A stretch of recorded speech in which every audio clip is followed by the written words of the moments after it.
भदौरिया जी, आपसे बंगाल में प्रदर्शन चल रहे हैं, चलिए ठीक है, लेकिन वहां लॉ एंड ऑर्डर कंट्रोल करना तो अजय जी मैं आपके पास आऊंगी। आपको पूरे मैंने 70 सेकंड दिए थे, 1 मिनट से ज्यादा, अब बाकियों से ले लूं फिर आऊंगी आपके पास, गुजरात की पावन धरती पर पहुंचूंगी। लेकिन अनुराग जी बंगाल में प्रदर्शन हो रहे हैं, आगजनी भी दिख रही है।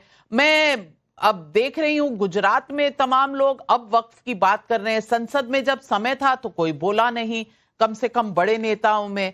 मैं ये भी पूछना चाहती हूं कि आज जम्मू और कश्मीर में जिस तरह से स्पीकर को ही हटा देने की बात कही गई, अरे संसद में पास हो गया, सुप्रीम कोर्ट में याचिकाएं पड़ी हैं, तो वहां डिस्कशन किस बात पर होनी थी उस असेंबली में। लेकिन इंटॉलरेंस देखिए कि अगर स्पीकर समय नहीं देंगे तो हम स्पीकर ही हटाने की मांग कर देंगे।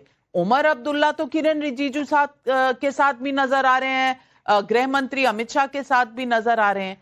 तो ये प्रदर्शन है किसके लिए, किसको क्या दिखाना है, कौन से नंबर बटोरने हैं जो अब तक आपके पास आए नहीं?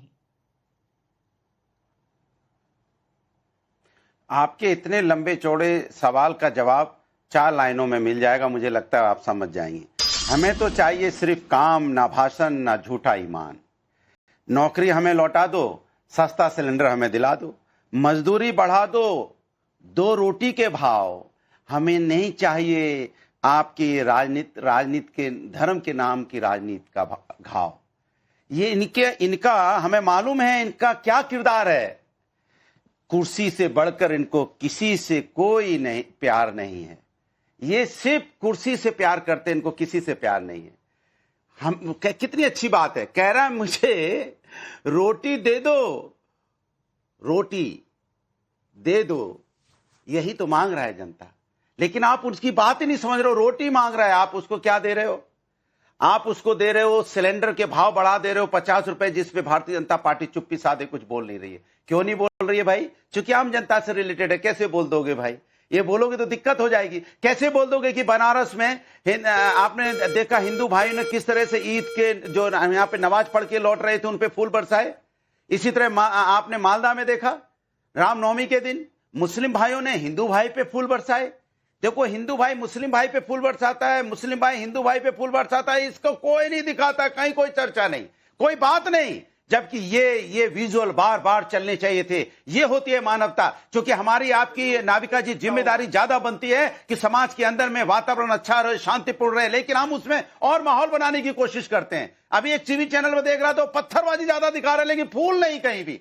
अरे भाई, जो पत्थरबाजी करते हैं उन्हें जेल में डालो, वो लोग ठीक नहीं है, समाज के अंदर में माहौल खराब कर रहे, कौन लोग इनके बारे में पता लगाइए। लेकिन जो फूल बरसा रहे उनकी तो बात हो, तभी तो समाज में एकता की बात होगी। यही तो अनुराग भदौरिया जी, आपने ट्वीट किया क्या? करना चाहता कोई? आपने ट्वीट कर दिया अनुराग भदौरिया जी, फूलों की तस्वीरें आपने ट्वीट कर दी? किया भैया, मैंने किए हुए 2 दिन हो गए। अच्छा, अरे तो भी याद आ रही है उसकी। आप ट्वीट के तो वो 2 दिन पहले सबने दिखा दिया। आगजनी हो रही है, वो भी दिखाना जरूरी होता है। लेकिन मैं पूछना चाहती हूं, और हर्षवर्धन त्रिपाठी जी आप ही से पूछती हूं, क्योंकि वो जो आबू आजमी थे जिन्होंने औरंगजेब के बारे में कहा था, वो समाजवादी पार्टी से है ना? वो रोटी की बात तो नहीं कर रहे थे ना, औरंगजेब की बात कर रहे थे ना? और वो जो रामजी लाल सुमन है वो भी समाजवादी पार्टी के सांसद है ना? वो रोटी की बात तो नहीं कर रहे थे ना, राणा सांगा की बात कर रहे थे ना? और संभल में इतने समय जो कुछ हुआ, आज बर्क साहब का पूछताछ भी चली 8 घंटे के करीब, वो भी समाजवादी पार्टी से ही है ना? रोटी की बात पर तो शायद नहीं बुलाया होगा उनको। किस बात पर बुलाया था? हर्षवर्धन त्रिपाठी जी, अनुराग भदौरिया जी कहते हैं वो सिर्फ रोटी की मांग करते हैं। नहीं, अच्छा है, कम से कम डिबेट में प्रवक्ता के तौर पर अनुराग ये कह रहे हैं तो बड़ा अच्छा है ये। और ठीक है, बढ़िया, आजकल कविता वगैरह भी लिखते हैं या किसी से लिखवाते हैं, जो भी है अच्छा करते हैं, थोड़ी मेहनत करते हैं।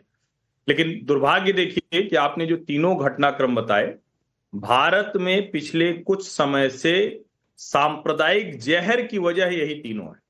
अबू आजमी, रामजी लाल सुमन और जियाउर रहमान बर्क, ये 3 के तीनों। आज भी जियाउर रहमान बर्क से पूछताछ हुई है। क्यों पूछताछ हुई है?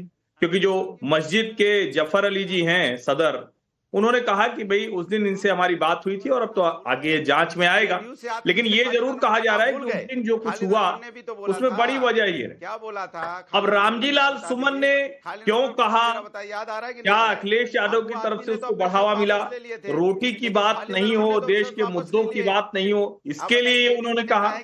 अबू आसिम आजमी जब कोई आवश्यकता ही नहीं थी, क्या बोला था? एक फिल्म चल रही थी, उस फिल्म पर देश के लोगों को भावनात्मक तौर पर उससे जुड़ाव था, लेकिन अबू आजमी को क्या करना था? अबू आजमी को औरंगजेब को महान शासक बनाता। अरे मुझे तीनों के तीनों घटनाक्रम इस देश में हिंदू मुसलमान को एक दूसरे के सामने लाकर खड़ा करता। औरंगजेब को जैसे वो जो कौन है जो उनके या क्या नाम है, चक्कर काट रही है, जैसे उसको कोई नहीं पहचानता है, ऐसे ही शायद अबू आजमी को कुछ जगहों पर अगर ये बयान बहादुर ना हो तो उनको भी कोई नहीं पहचाना। औरंगजेब लेकिन दुर्भाग्य देखिए, देश की महंगाई उनके लिए अखिलेश यादव कहते हैं कि हमारे बागी विधायक और सांसद वो ये लड़ाई लड़ेंगे। औरंगजेब कमाल देखिए, मुसलमानों को इस स्थिति में पहुंचा देना है कि मुसलमान लगातार हिंदू से लड़ता रहे। और मुझे बड़ा आश्चर्य होता है, इस देश का कानून बन जाने के बाद, भारत का राजपत्र जारी हो जाने के बाद, क्या उसके बाद भी इस तरह से हिंसा करना जो हमने कोलकाता में देखा, क्या इस तरह से जगह जगह पर जिस तरह से चुनौती देने की बात की जा रही है, क्या वो ठीक है? जबकि यहां तो इतनी गुंजाइश है लोकतंत्र में, संविधान में इतना गुंजाइश है कि आप संसद ने पारित कर दिया, उसके बाद भी आप जाइए, ठीक है 13 लोग गए हैं, वो 13 लोगों में होड़ लगी हुई, वरना सब मिलके एक साथ बैठते, कांग्रेस के दोनों सांसद, ओवैसी जी, समाजवादी पार्टी से जुड़े लोग, आम आदमी पार्टी का अमानुल्लाह खान, ये सब all India Muslim personal law board के साथ एक याचिका दाखिल करते, ये सब उसमें साइन कर सकते थे, लेकिन ऐसा नहीं करना है नविका जी। बिल्कुल, सब अलग अलग जा रहे हैं क्योंकि सब मुसलमानों के रहनुमा बनना चाहते हैं, इसलिए सबकी अलग अलग याचिकाएं हैं। अब अतीकुर रहमान, आप ही मुझे बता दीजिए कौन है मुसलमानों के रहनुमा? असदुद्दीन ओवैसी हैं, all India Muslim personal law board है, या मदनी जी हैं, ओवैसी जी हैं, राहुल गांधी हैं, अखिलेश जी हैं, कौन है? या फिर ये जो तैमूर लंग के अपने आप को वंशज बताते हैं, वो शहनशाह या शहजादा कह लीजिए, तुसी, ये हैं? क्योंकि होड़ लगी हुई है, सब कह रहे हैं कि वो तो कह रहे हैं कि हम इंटरनेशनल कोर्ट ऑफ जस्टिस जाएंगे, सुप्रीम कोर्ट भले डेट ना दे। ये चल क्या रहा है? मैं आपको और आपके दर्शकों को और खास तौर से त्रिपाठी जी को याद दिलाना चाहूंगा कि किसी ने भी माइनॉरिटी अफेयर्स मिनिस्टर किरण रिजिजू जी को मुस्लिम विरोधी नहीं कहा, जबकि डॉक्टर अंबेडकर को रुला रुला के इन्हीं लोगों ने, संघियों ने हिंदू विरोधी कहा था। जब डॉक्टर अंबेडकर लाए थे हिंदू कोड बिल और जवाहरलाल नेहरू को उसको मॉडिफाई करके, डाइल्यूट करके पास कराना पड़ा था इसी सदन के अंदर, लोकसभा में, वो भी एक प्रोटेस्ट था और डॉक्टर अंबेडकर को रिजाइन करवाया था इन नालायकों ने। ये आप भूलना नहीं त्रिपाठी जी। अब आ जाइए, आपने कहा नाविका जी कि भाई ये पॉलिटिकल पार्टीज की बात आप मुसलमानों से क्यों करना चाहती हैं?